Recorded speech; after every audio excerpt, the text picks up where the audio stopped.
Welcome to Badger Tough Inside the Circle. I'm assistant coach Craig Pokorny here with Hall of Fame head coach Alan Pokorny.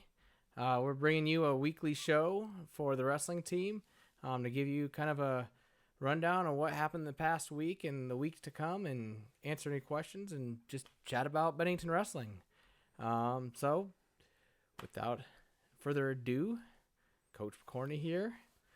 Just a reminder, you can submit any questions to us at our Twitter or via the live comments on the stream, and we'll get to them at the end if anybody has any questions for us. All right, yeah, that sounded Craig's idea to do, and something that Flo does.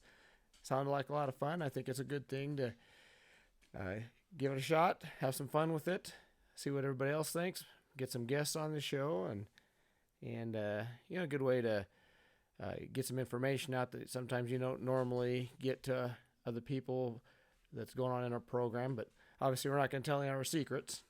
That's not going to happen. But anyhow, we're going to have fun with it, I guess. Yep. I guess the first thing we're going to do is typically we recap the week. Right now we don't have any events, any tournaments yet. So just first week of practice. And how things went. Yeah. As far as first week of practice, I thought that things started a little bit slow at first. We have a lot of new kids. A lot of freshmen. More than half the guys on our team are freshmen. So just learning how to practice, what we expect. I thought the week started off slow. Towards the end of the week, I thought it was good. Kids were picking things up, and we do 2 days this first week, and I was impressed by the end of the week. They weren't dragging too much. There's many years the kids are dragging by the end of the week, but I thought the kids did a nice job of once they got going in the morning that they had good energy in practice, and so that's a good sign. Still a long ways to go yet, but I'd say it's a good start at least. No trash buckets this year needing to be puked in? Nope, no, we didn't. We had some have a difficult time, maybe get a little tired, but and I try to acclimate kids into the conditioning and the hard work. We start with conditioning, the week before where we're just running and lifting weights and stuff like that. That helps out some, and then the first couple days of practice, the live stuff where maybe not going as intense, but by the end of the week we're hitting it hard. And so way of getting kids acclimated, especially if they haven't been doing a lot in the off season. And but now we're full bore, getting everybody ready to go and ready to go for that first competition on November 30th for us. All right, well, the show today is brought to you by Midwest Designs. It's a little side thing my wife and I do. You can go to midwestdesigns.org and see what kind of things we do and a few things that we might make for you. One of the things most recently we've been working on is these little clear bags here. See if I can get them on the camera very well. A lot of the arenas, pretty much every arena in the country now has a clear bag policy, and so we have come up with a way to put designs on these bags, and a fun little thing to do come state wrestling or really any other time you have to go to an arena. So you can go to midwestdesigns.org if you're interested in getting a bag. Just shoot us a message on there, and we'll work with you to make a bag. Kind of cool. That one has Go Badgers on it, so you can use that at our state wrestling tournament and support the Badgers too. Yep. All right, on to state duels update. Usually we also have an update about the wild card, but this week we'll just go over what the state duels have transformed into compared to the past and how it's all the criteria and everything figured out. Yeah, it's a big change from the past. The past few years since it started, the state duels were 1 week following the regular individual tournament. This year they moved that up to before the district tournament. The reasonings were primarily people felt that was with the individual tournament, all the flair that they have there and excitement that, it just wasn't quite as exciting. And maybe a little bit of a letdown for some people. I tend to have liked it afterward, the individual tournament, because, as you progress through districts and state with the individual tournament, kids get beat out here or there, and you're losing a kid here, losing a kid there. They're done for the season, and you're always in a rush to get to the next match, and so you don't have any type of proper ending there. I always felt it was kind of, the kid's done, he's disappointed, if it's a districts or whatever, and then you got to run to help the next guy, so you don't get a chance to really talk with the kid, but with the state duels after, it was just nice how it ended. At least, for us, I felt that as we were finishing the duels, we were finishing together as a team. The whole team was there. It didn't matter whether you were a state champion or whether you just a beginning freshman that found your way in the lineup to help us out. We all ended together as a team, and so that was always, in my opinion, nice. I like that, but other people had other opinions and felt that maybe it's best to move it up. I'm not so sure that's going to help attendance with it. In my opinion, I think it might actually hurt attendance because you're in the middle of the season. You got a lot of things going on, and teams that don't qualify could potentially be competing somewhere else at that time. But anyhow, it's moved up 1 week before districts. It's going to be at the Buffalo County Fairgrounds rather than UNK. That's another different. And then for qualifying criteria, that's also changed. Quite a bit drastic from years past where it was based off your district, basically, and that was it. Right, just district tournament, which, you think about about how duels work and tournaments work. There are two different types of competitions and how you score for your team, and you can have a really good duel team but not have a good tournament team, and a real good example would be our 2007 state champion team. We had 6 very quality individuals. 3 of them were state champions, 3 other state medals. We were a very strong tournament team, especially the stronger the tournament, the better, and we won the state championship. But as a dual team, we had some holes, and we probably only won 70% of our duels that year. And so, but then you look at the other side was our 2014 team. That was different. We finished 9th that year in the state tournament. We had a lot of good individuals, that had winning records. We filled out the team. We also had the quality individuals that, like a Brett Velasquez, Lane Locker, those kinds of guys. We were state dual runner-up that year, but finished 9th in individual tournament. So just 2 different types of teams and 2 type of events. So qualifying through the districts like it was, it was the best way to go at the start, but it just didn't fit, a state dual tournament type of qualifying. So now it's going to go to wild card points. Ideally, it would be to have a dual district tournament to qualify, and maybe there'll be some version down the road. But for now, the best way they're going at is they're working on point system, like the wild card points. If you look at basketball, you look at volleyball, in football, the wild card points system that they use, it's the exact same thing, where you play it, you wrestle a team in a duel that has a higher winning percentage. You're going to get more points for beating them. You go up a class. Hey, what you got going on there? Oh, just making some silly moves here. I thought maybe that was trying to play out music. I was done. It's like cutting me off. Nope, I accidentally hit a button.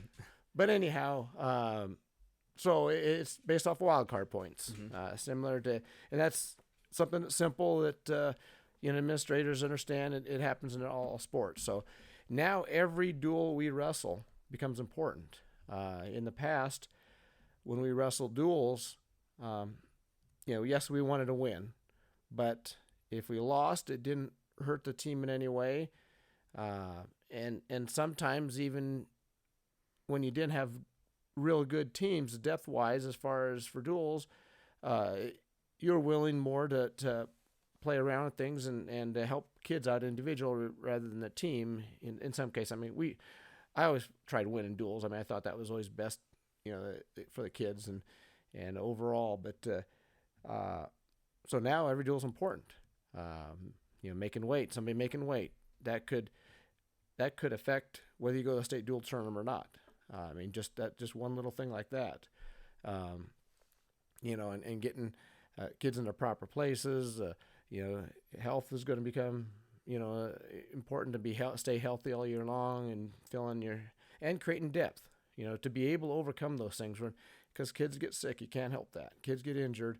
Unfortunately, those things happen. So creating depth is going to be important, and really that's a lot of what the push for duels are. Not only for state duel tournament, but also for the new schedule that came out, new format for scheduling that encouraged more duels, was to create more depth, encourage teams or coaches to go out and recruit and get more kids out, more kids being active, and that's kind of what's important, keeping kids active and so anyhow, that's going to be very important. So now, every duel is going to be important because you lose a duel that you shouldn't lose, that might knock you out. You have a big upset, you pull a big upset, that could be the difference between you going to state duels or not. So, it adds another dynamic to our duels and certainly more excitement too, I guess. I think it'll create the same sort of thing you see in football and basketball where people are watching the wild card points from week to week, especially as we get halfway through the season, and seeing where teams are lining up and changing position and watching that a lot more closely, create a little bit more interest in the week-to-week duels just across the state, especially within your class, to see, oh man, we're riding on number 8, number 9 if we're going to get in, and seeing who's right there and who you might have come to state. So I think it'll create that kind of wild card interest you see in other sports that do the same thing. Yeah, that's true. That's a good point. Never thought about that, but that is true, because I know I watch, I'll look online to see where volleyball's at and football and in baseball, basketball, all those. Just curious how our other sports are doing, and as far as wrestling, that we didn't have that before. So now we would, and that's a very good point. That create a little bit more excitement in there, and maybe with that, hopefully you start seeing more attendance at events where people are like, hey, we're on the verge of state qualifying team, and maybe some people will start coming saying they want to watch and support, and so new excitement, I guess. Yep. Any other thoughts on state duels or? No, other than when you talk about scheduling and all that, we haven't changed our scheduling for that yet. I want to see how the year goes for this first year. We do have a very strong schedule with the fracas and with the EMC conference being so tough. So I want to wait and see how that affects us, what we should do with our other duels, who we should schedule, what we should schedule. We have Class A teams on our schedule. We have Omaha Burke, we have Papillion La Vista, and Omaha Central. So we got some big schools there on our schedule, and whether we keep those or not, or Lincoln Southeast is also another Class A school. So a lot of A's in there, and I expect to continue wrestling them and want to. The only anticipated change I might have in the future is we might move our first duel later in the season, just because with football and kids coming off of football, getting down to their weight that they need to get, so they don't have to even think about cutting weight until after their season's over. And if they're in the state championship game, we'll be practicing already before they're done. So those are things that we got to look at and adjust. But yeah, that first duel matters a whole lot more than ever. yes.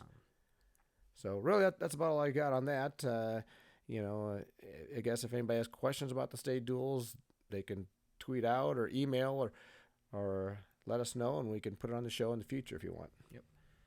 Once again, this show today is sponsored by Midwest Designs. That's midwestdesigns.org.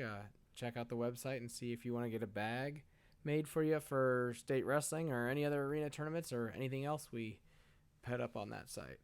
So now we head on to just a sort of a general conversation segment of the show. I know one of the first things we wanted to talk about was girls wrestling. Big up and coming thing in wrestling is the expansion of all the girls starting to compete in all sorts of levels, from high school up into college and internationally. So, well, as far as girls wrestling in Nebraska, that's probably what most people are thinking about right now. Mm-hmm. There isn't a proposal to the NSAA that went in this fall, and it's got to go through the legislative process, which there's multiple levels of that, and it ultimately ends up on the board, the NSAA board, to finally decide. But the proposal went in to add girls wrestling as a sanctioned NSA sport. It passed the first vote, so it's going to move on to all districts in the state. And if it passes that, which I believe it will, it passed fairly convincingly from what I understand at the 2 districts that it was proposed. There is a very high favorable response from a survey of coaches, of current coaches in Nebraska, high school coaches, that for having it. So that's going to help. So if the support is out there of the coaches and it sounds like the administrators, then it becomes the NSA board to make that decision. And obviously there's monetary considerations there and other things, but they generally, if it gets to them, it's pretty rare that they turn something down like that. And it'd be interesting to see how that goes as far as scheduling and especially at the state tournaments and all that in the future. I mean, those things have been discussed, so we have ideas on how that'll go, but it's going to happen. I think if it doesn't pass now, I would say within 5 years, I can't imagine it not. Yeah, the surge just around the country has been astronomical over the last 5-10 years, especially the last 5 years, of how much women's wrestling has just exploded around the country, especially at the college level. NCAA is is bringing it up as an emerging sport. There's already the WCWA, which a lot of the colleges are doing now. So it's growing a ton. Yeah, and looking at in Nebraska where it's going, there is 2 colleges now that have women's wrestling as part of their sports, and there are high school tournaments right now that are girls only. There's a list sent out not too long ago to all the head coaches and inquiries as far as who's hosting them, and almost every weekend the first half of the season you'll be able to find a tournament with girls only wrestling. So and once this passes, I'm assuming if it does pass, girls will not be allowed to wrestle in the boys division again. So and the boys can't wrestle the girls, but so that'll be a good thing. There's always a lot of controversy when girls are wrestling with boys, and are some teams that for their own beliefs will not allow their athletes to wrestle girls, and that has cost kids being able to go to state because in districts they're drawn into a girl, and based off their school policy they're not allowed to, and so that kid has to forfeit, and it's too bad for that kid, and so I think this is a good thing, right. Good thing coming up. And as far as you say growth, it is the highest percentage growth sport in the National Federation of High School. So it's growing fast. You may not see it as much in Nebraska yet, but once you add the sport, I think you might see an explosion. It's going to take a little bit. It depends on where you're at.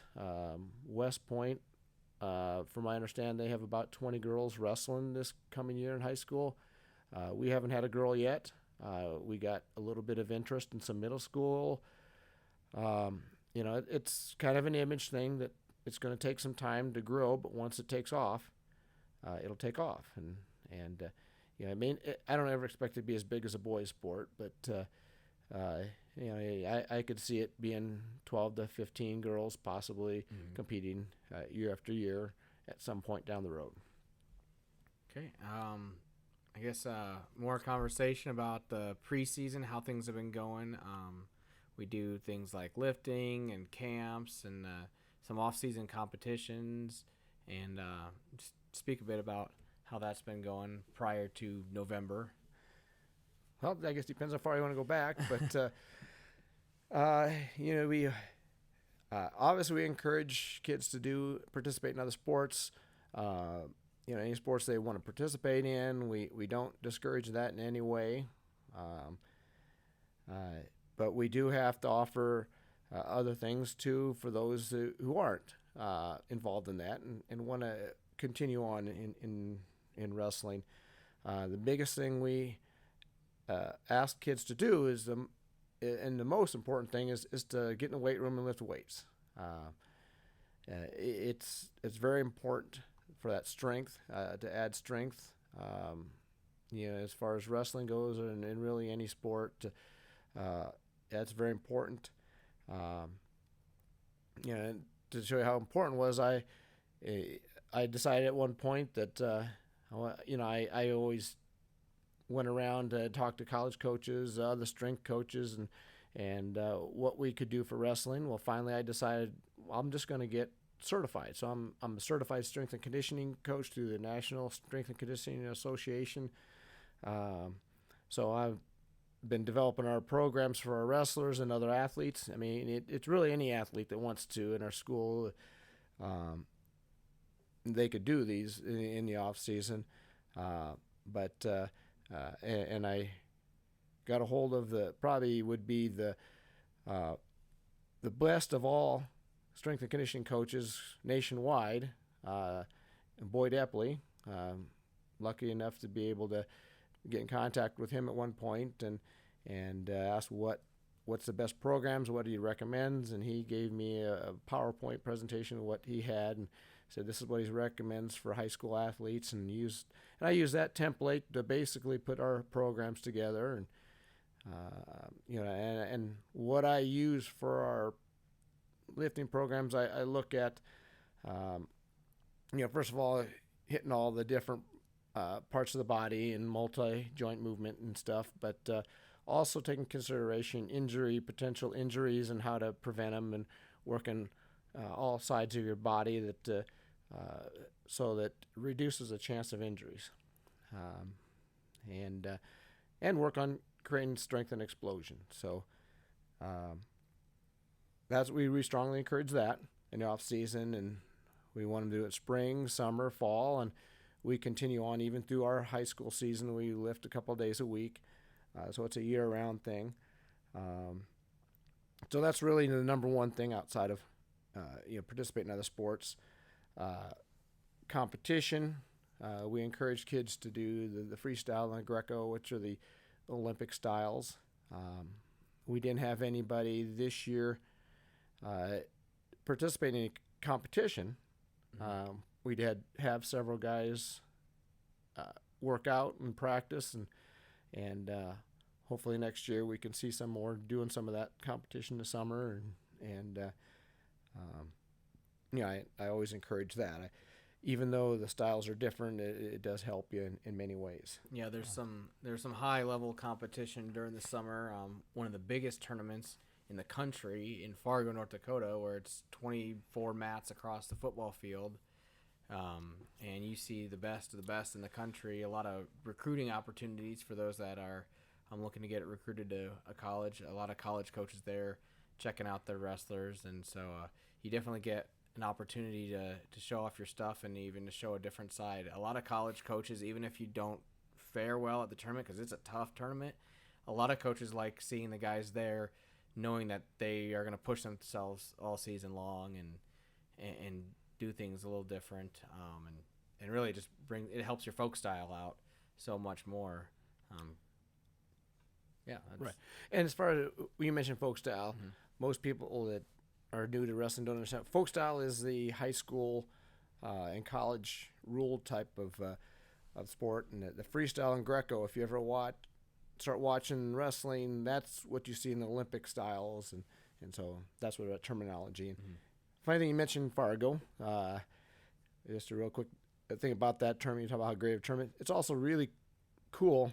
You're walking around and you're seeing some of the best college coaches. You'll be walking down the hallway or the camp concourse or whatever at Fargo, the Fargo Dome, and here comes Cale Sanderson walking by, or Dan Gable, or running to Manning, and then on the floor you're running into all these Olympic athletes that are coaching other teams in other states, and you're looking across and you're just a little high school coach, and there's Kendall Cross in the corner. And whoever, if you don't know who he is, he was an Olympian many years ago, or a gold medalist, and you got Rulon Gardner sitting in there, and like, wow, I'm coaching against that guy. That's pretty cool, I guess. Yep.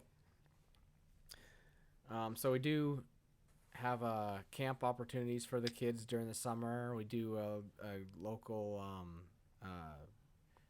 competition. I'm blanking out on Summer League? Yeah, Summer League, and then the camp out in Valentine. I have a couple opportunities for the wrestlers there. Yes, we look for opportunities for our kids, but we try not to overwhelm them. And really what we can offer them something every weekend from when the season ends till midsummer, but as far as the kids participating in multiple sports, obviously we allow that. When we get to the summer, we had the summer league was at Ralston this year. I thought it was a really good summer league for us. It's really especially good for the beginners and the kids coming into high school and the mid-level kids. Level kids, it's probably a little bit less than what they're used to. Because those kids are competing at a high level and going on to junior duels in Fargo, and so for them maybe it's not as a big deal, but it really helps, I think, the new kids and the mid-level kids. We also have our own camp that we bring someone in to run a camp, and we bring in our youth also. So this is really from grades like around 3 to all the way through the high school, and so we run that. Usually it's a 3-day camp at our high school. And then as a team, we take our high school team somewhere for a camp. In the last several years, I'm not sure how many years, maybe close. 10 years, maybe? I'd say 9 or 10 years. We've been going out to Valentine for a camp there, and I thought that was a real good camp. We've been to several other camps in the past. Iowa, we've been there. We've been to Lincoln several times, and the one thing that was always missing, I thought, of those camps was that a lot of times they had social events for coaches, and the kids were left back in the dorms to not necessarily run around. They usually had counselors there kind of keeping an eye on them, somewhat.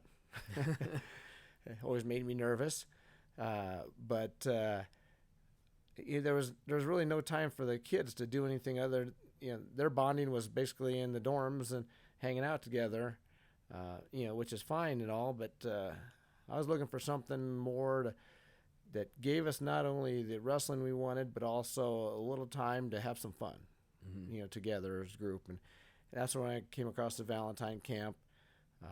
We've had some excellent clinicians, all Americans, world team members have been running some of these, been a clinician at these camps, and so we've had some great individuals there running the camps. And then we've also had some time for fun. It's out in Valentine by the Niobrara River. We go down the river one afternoon. They also go out and play river football one evening, and another one, probably the most popular, is the paintball wars. They have a lot of fun with that, and as coaches, we have a lot of fun with that too. And so that's why I like that camp. It's not only gives us some good wrestling, but it also gives us some time to have some fun.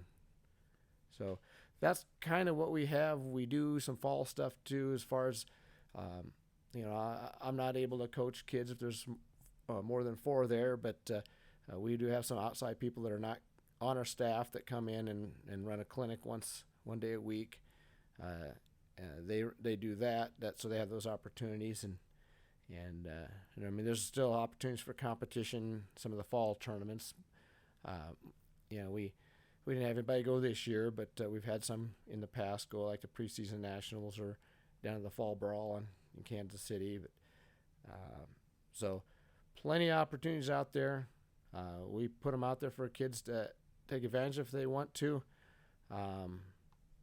But if they're busy in other sports, we encourage them to not get too involved with it, especially without permission of their coach.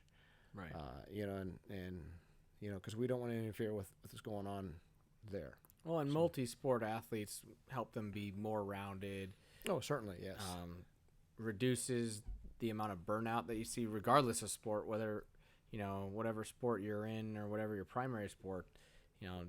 Sometimes you see kids that only do one sport year round get burnt out partway through high school, and it's just not as fun anymore. But you see a lot of the multi-sport athletes don't burn out. And plus, again, if you're looking for college recruiting, a lot of college coaches in various sports like to see you doing other things.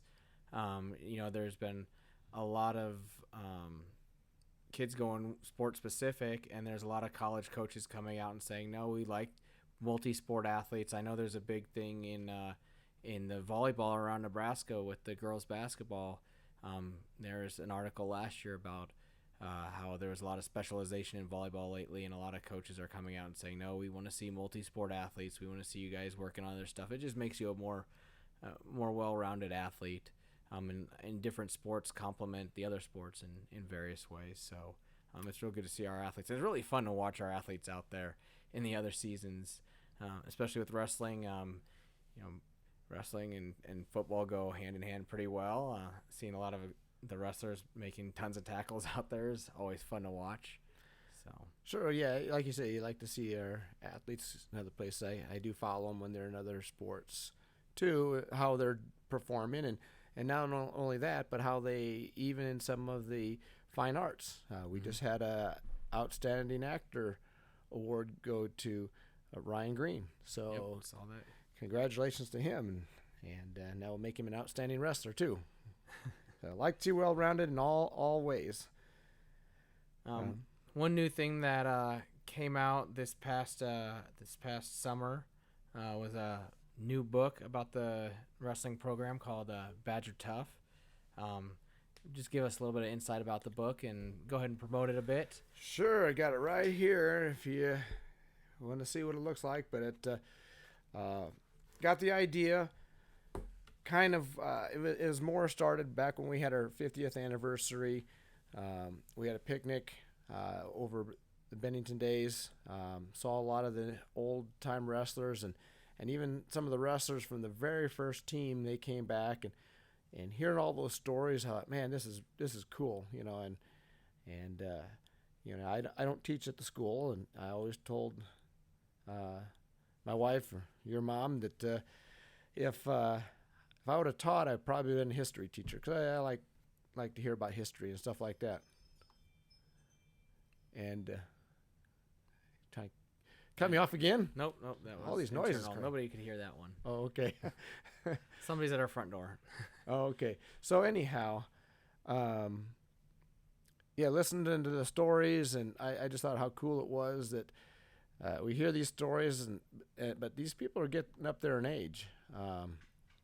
Wouldn't it be nice to somehow record this somewhere, some way? And I kind of thought about it for a while, and then,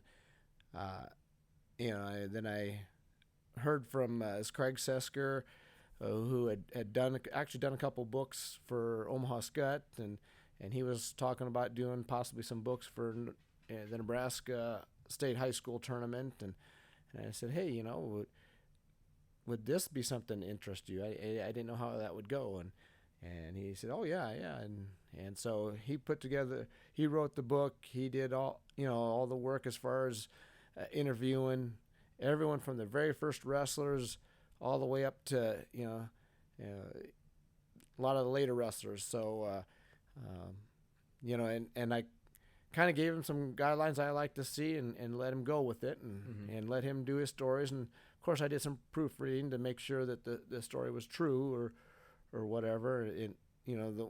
Obviously the ones from the early years I didn't even touch, but just making sure that the facts were right if it ever came about. In most cases it was fine, because he actually interviewed the people and did an excellent job getting so many different people. But one thing I didn't think about, but I liked that came out of the book, and why I encourage anybody, especially in our program, to buy the book, is there. Some of the stories, and I give you one example. Joe Trader talks about how, he was waiting to go out in a state championship match, and he's fighting back the tears and everything, thinking about all the work that he put in, to reach that goal, and he kind of told his story.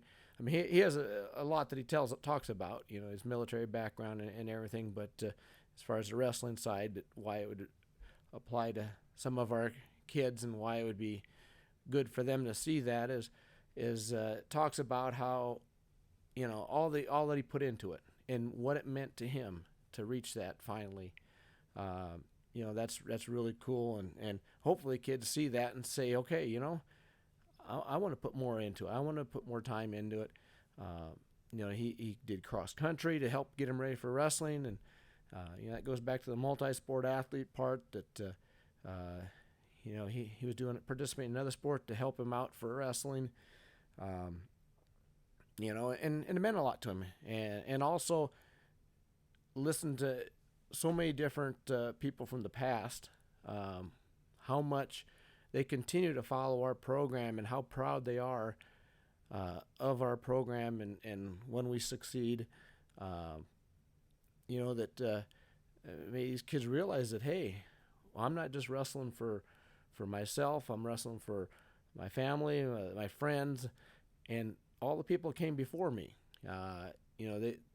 People are really proud of what we can accomplish, and what our school has accomplished, especially in wrestling. So just something that I think is cool, that maybe buy that book for your kids, and buy it for a Christmas present, and plus all the money goes back to our wrestling club. So we'd love to see more sales. We got plenty of books yet still available. If we run out, we can always get more too. Yep. So that's Badger Tough, Bennington Wrestling, a tradition of excellence. Let's see if I can get on the camera again. Here's what the book looks like for all those of you that are looking at the video here. So you can go to benningtonwrestling.com, and there's a link to purchase the book there, or you could always reach out to one of us. And right, yeah. If you get the one online, there's going to be, and if you have to have it mailed, there is a $5 charge extra for shipping. We actually lose money on that deal by the time you do the shipping and get the packaging and all that, and it costs you more. So if you're in the neighborhood or something, or going to be, there's a couple options. Email me. We can work something out. It is on the website, like you said, where you can find that information. And there's also the Anytime Fitness in Bennington. You can pick up one there too if you want. Just stop in, whether you're a member or not. Ask the nice lady in the office if she would sell you a book, and she's got them in stock. So, and there you don't get to have the extra $5 charge. There you go. So I think that's about it for this week. It doesn't look like anybody sent us any questions. So if anybody has any questions after the show, you can tweet it to us, and we'll answer them next week. Also, next week we're trying to find a guest speaker to talk to a bit, either from the team, or we'll kind of see who has some interest to come in and talk. The other thing we'll do next week is we'll do every week is preview the upcoming competitions. So we'll have our first duel. We'll preview the first duel with Lincoln Southeast and then Bennington Invite on Saturday. So how about before we go off, I don't know how long your show is supposed to be or whatever. We don't have a set time. Right? I know we don't want to go too long, but how about, when we talk just a little bit about the upcoming season, what we got. Yeah, I missed that bullet. I thought so. Yeah, I know it's not on our list, but I wanted to add that too there. But since this is kind of a preseason show. Yep, makes sense. We're talking about the season coming up. And, I guess looking at our season,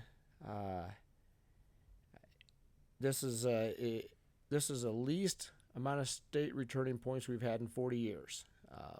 So that's one challenge we're going to have this year.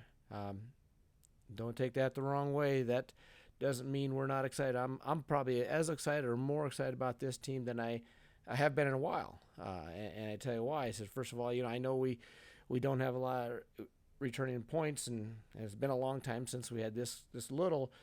But I like the character of our upperclassmen, the work ethic, and the work ethic of our kids overall. I think there's a lot of kids ready to make a big jump and do well. So I think we can surprise some people and be better than expected. And more importantly, every year it's more about the development of the kids and stuff like that.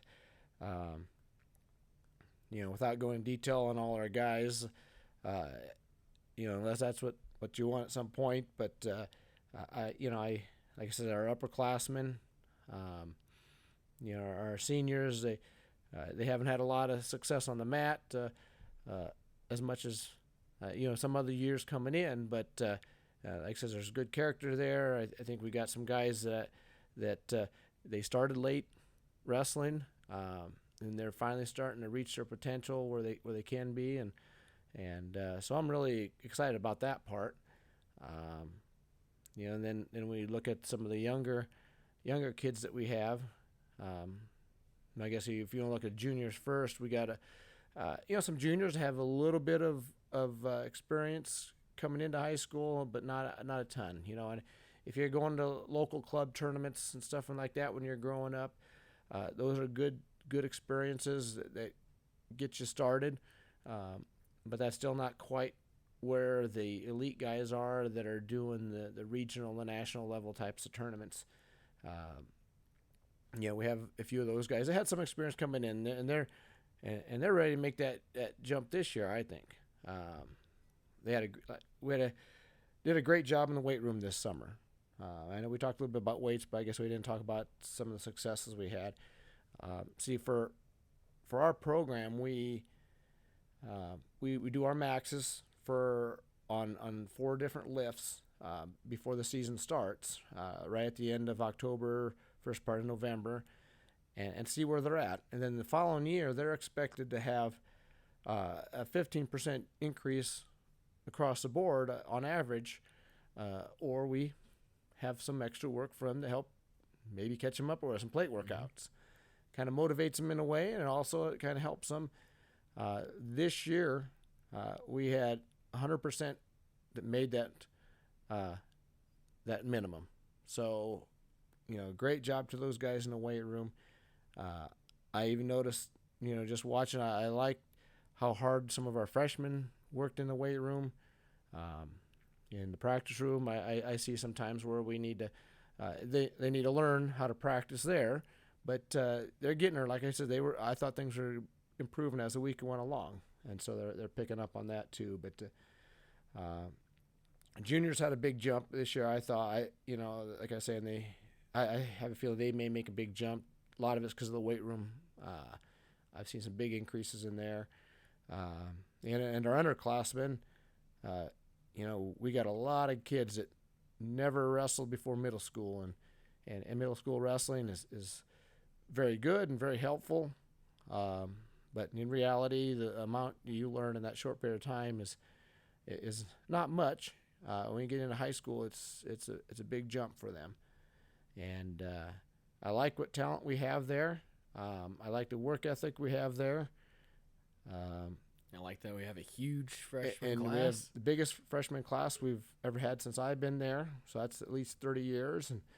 And so a lot of good things there. Just not a lot of experience.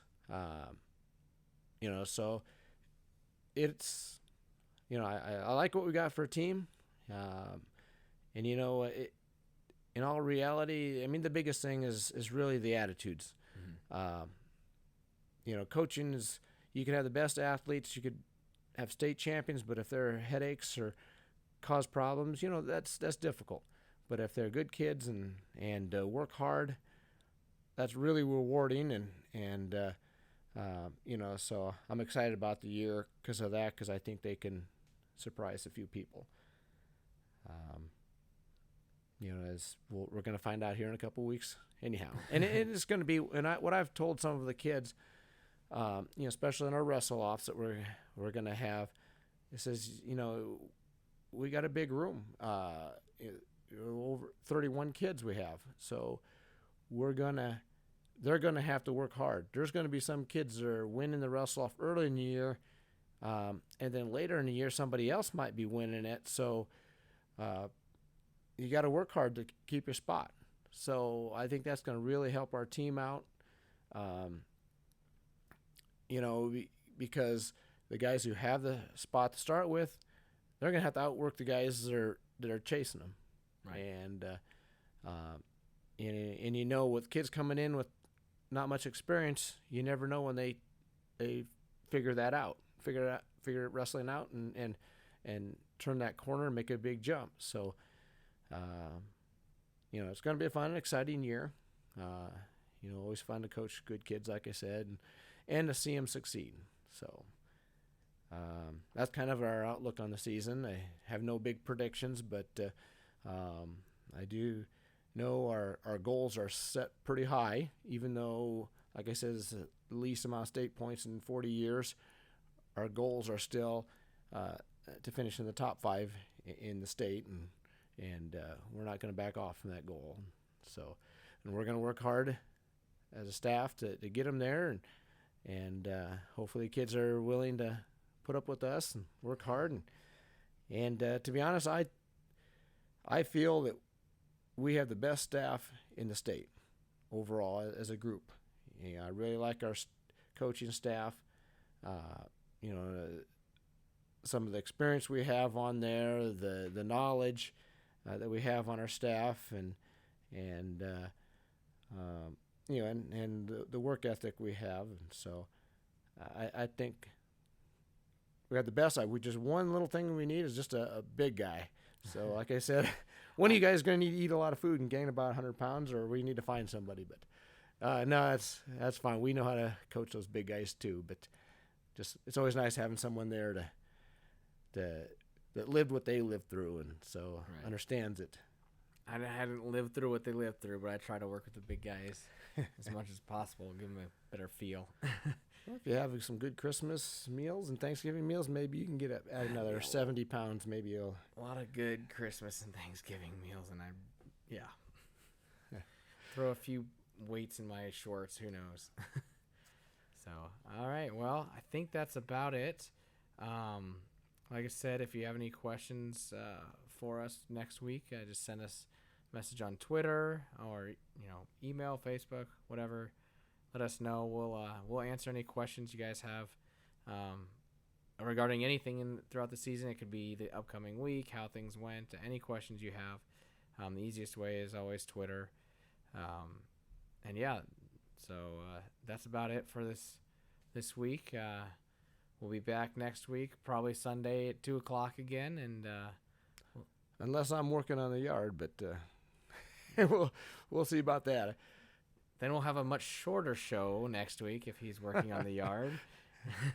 Got to get that yard ready for the winter, and there's only one day I have a chance out of the week. Yep. But so we'll figure something out. Yep. If I'm not here, somebody will be here. Well, or we have we'll figure something out. Yep. We'll keep everybody informed on Twitter. So watch Twitter to see if we change anything up. And that's about it. So thanks for tuning in. We'll see you next week.